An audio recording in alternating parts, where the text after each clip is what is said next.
Rwandan-backed rebels have seized another key city in eastern Congo. The regional governor has confirmed that Bukavu is in the hands of M23 fighters after government forces withdrew. The regional capital, Goma, fell to rebels last month. Images from Bukavu show the M23 being welcomed as liberators. Their entrance was met with cheers and applause. And as M23 rebels arrived at Bukavu's main square, one of their leaders promised to restore order in the region. This has been chaotic. You've been living like this for 60 years. 60 years is a long time. We're going to clean up the disaster left by the old regime. We know this will take time, but if we work together, it's possible. Other parts of the city were deserted as residents sought shelter. There have also been reports of looting, with crowds ransacking businesses and warehouses, including a World Food Programme depot. These pictures reportedly show rebel militants marching into the city, coming from the region's major city of Goma, which they captured late last month. The UN estimates that about 3,000 people were killed during the capture of Goma. Bukavu, which borders Rwanda, is an important transit hub for the local mineral trade. The Congolese government has accused Rwanda of sowing chaos in the region in a bid to take control of its resources. Rwanda denies the claim.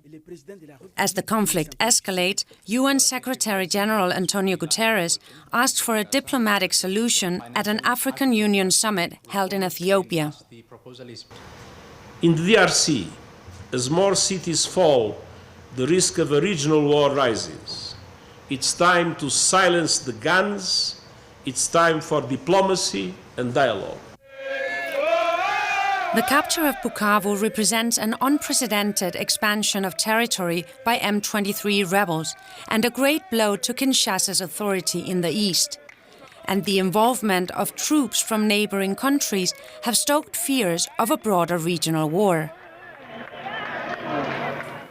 Jakob Kerstan is from the Konrad Adenauer Foundation. I asked him what M23's ultimate goals are. Good evening from Kinshasa. They claimed themselves that they will march until Kinshasa. So officially they want to overthrow the Congolese government in Kinshasa, which is very unrealistic for now, even though they're controlling more and more territory. They are claiming themselves they are fighting for Tutsi minority rights, and they want to, as you have seen in a report, they want to show and present themselves as a better alternative to the people in comparison with the government in Kinshasa. As the rebels' foothold increases, what does this mean for Congo writ large? Especially for the President Tshisekedi, it's something where he will feel more and more pressure within the country, but also from the regional powers. Until now, he excluded negotiations, direct negotiations with the M23, because he has the fear, as you know, M23 is backed by Rwanda, he has the fear that that will lead to an infiltration of the army and the administration in the DRC, because that's exactly what the M23 are asking for, integration into the Congolese administration, into the Congolese army. But the pressure within the country will increase, and the pressure on Felix Antoine Tshisekedi will increase as well. Why isn't the Congolese army able to repel M23? They've been able to get Goma and now this. What is the driving force behind their ability to capture these cities?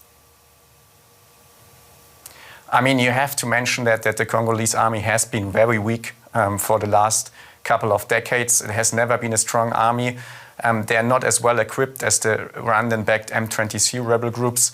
Often they are not paid, often they are not well trained. So there are many reasons, logistical reasons as well. As you know, the eastern capitals, Bukavu and Goma, they are far away from the capital, Kinshasa. So there are many reasons why the M23 was able to get more and more territory under their control. And the Congolese army has been too weak, and that's why it's also very unrealistic that the Congolese army will regain control over the territory in the east.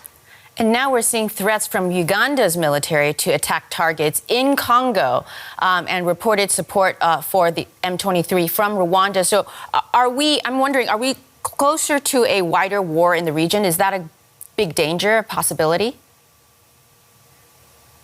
It's definitely a big danger. I mean, the Ugandan military has been operating with the Congolese army in the northern part of the country, in Ituri. And the statements made by the army chief from Uganda, they are very, very dangerous that you've seen today and yesterday. At the same time, you have Burundian military fighting already on the side of the Congolese military as well. There's a long-standing conflict between Burundi and Rwanda. Rwanda is M23 is backed by Rwanda. So you can see that the regional dynamics, they're very, very dangerous, and there need to be a diplomatic solution as soon as possible. Jakob Kerstan from the Konrad Adenauer Foundation, thank you so much for joining us. Raymond Mujuni is Deputy Executive Director of the African Institute for Investigative Journalism, and he joins me now from Uganda's capital, Kampala. Welcome to DW, Raymond. So the M23 rebels have expanded the territory under their control, but do we know what their ultimate goals are?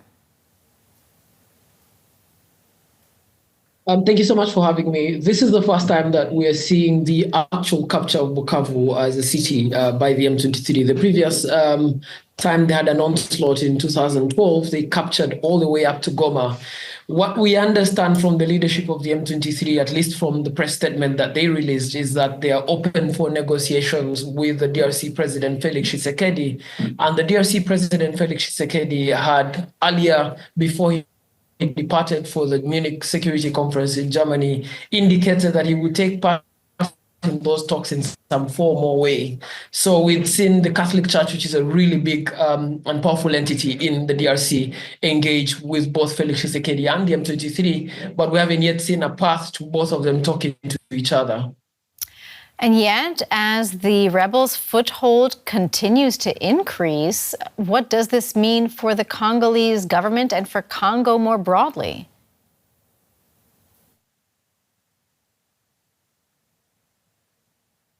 It's a bit difficult to tell. So yesterday, the African leaders, all 54 of them, were at the African Union Summit. Part of the summit was, of course, choosing who would become the next African Union chairperson. But there was a side session in which they tried to address the DRC crisis.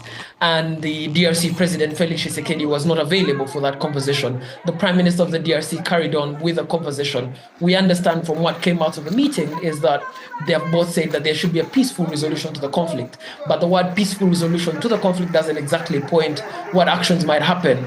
We know that the M23 have never had any inclination of taking over Kinshasa, which is the capital of the DRC. But we know that this time they have a broad coalition, which includes people like Corneille Nangaa, who were the Electoral Commission chairperson during the time of Felix Tshisekedi's voting. And they have indicated that they would want to capture Kinshasa. Whether they will do that with the help and support of the M23 still remains to be seen. But the presidents of Angola and the East African Community-led peace process by the former Kenyan President Uhuru Kenyatta are currently ongoing, and we hope that those can produce a solution in the meantime. Well, at the same time, Uganda has sent some of its troops to the eastern DRC. What role are they playing? Uganda's troops in the eastern DRC are on the invitation of the DRC government to fight the Allied Democratic Front, which is a terrorist rebel organization operating out of the eastern DRC and in some places of the Ituri forest. Now, the Ugandan-speaking populations, or Ugandophones as they call them, in places like Bunia, where the Ugandan soldiers are deployed. The Ugandan soldiers got in long before this conflict started, and they've been operating in areas which are slightly far away from where the conflict is actually taking place. But we know that Uganda has consistently called for negotiations between both the M23 and other fighting groups with the DRC government. And as of now, we understand that the Ugandan troops have approached a town called Bunia, which has majority Ugandan population, and they are occupying that province. But they are there on the invitation of the DRC government. Raymond Mujuni, many thanks indeed. We'll have to leave it there.